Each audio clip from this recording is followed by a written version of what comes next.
dibilang ibu ada kisah di perut. Saya di refer lagi ke dokter Hadi. Dokter Hadi tidak mengatakan satu kata pun ibu ada di rumah. Gak satu kata pun, sampai saya mau keluar rumah sakit, udah check up, udah bayar, barang udah packing, baru dikasih tahu. Oke. Kalau itu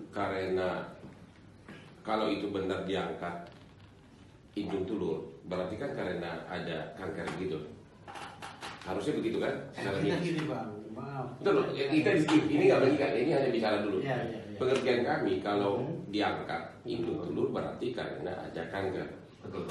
Kalau ada kanker berarti sebelumnya sudah ada hasil lab positif kanker atau minimum atau yang paling biasa biopsi gitu kan. Betul. Dan ini tidak ada karena dia baru ketemu dokter Hardi 20 sore, 21 pagi udah dioperasi. Dari kasus ini untuk mengangkat hidung telur karena gejala kanker tentu harus ada lab dulu menyatakan bahwa ada lab itu pengertiannya adalah dicek darahnya, dicek semuanya, dan bahkan yang maksimum adalah biopsi.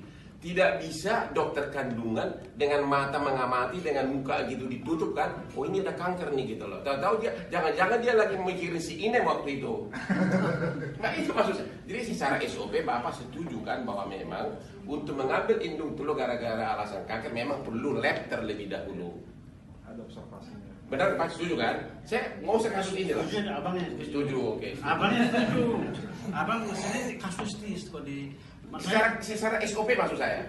Ya pasti kan dari SOP-nya. Terlepas dari kasus ini dulu. Terlepas dari kasus kan. Secara SOP begitu kan? Punya. Ya di sebelah kanan udah setuju dari tadi senyum-senyum.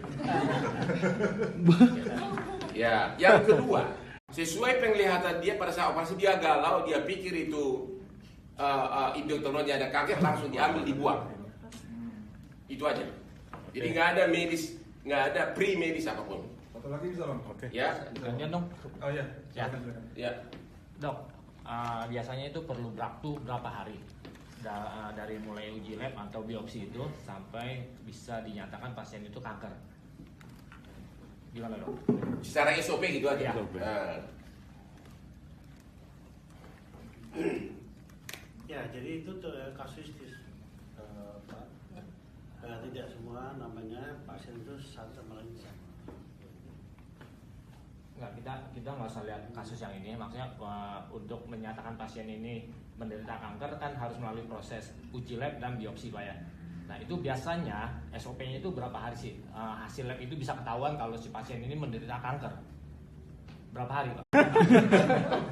Satu lagi Bang. Ya. Satu lagi Bang. Ini dari untuk pihak rumah sakit Bang.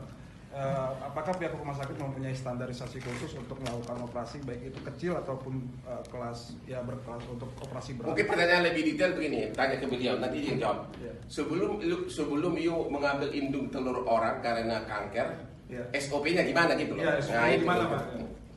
Jadi Dari begini, pihak rumah sakit ya? saya sudah mengatakan dari tadi ya, untuk secara teknis medis kami secara manajemen tapi tidak bisa memberikan suatu informasi secara profesional karena yang melakukan itu adalah seorang profesional. Ya, jadi itu tadi. Memang sudah ada upaya, bahkan sudah saling menunjuk pengacara, ya tapi belum ada dari pihak rumah sakit juga. Jujur kita salahkan, saya pribadi menyalahkan rumah sakit dengan berdalih itu kan ada SOP rumah sakit yang salah dokternya. Siapapun yang bekerja di rumah sakit ini tanggung jawab daripada rumah sakit. Apalagi uang untuk operasi dan semuanya dibayar ke kantong rumah sakit. Oke? Kira-kira begitu Pak. Jadi siap-siap Pak gugatan kita besar-besaran Pak. Terima kasih Pak. Ya. Oke. Juga ya? Oke. Cukup ya.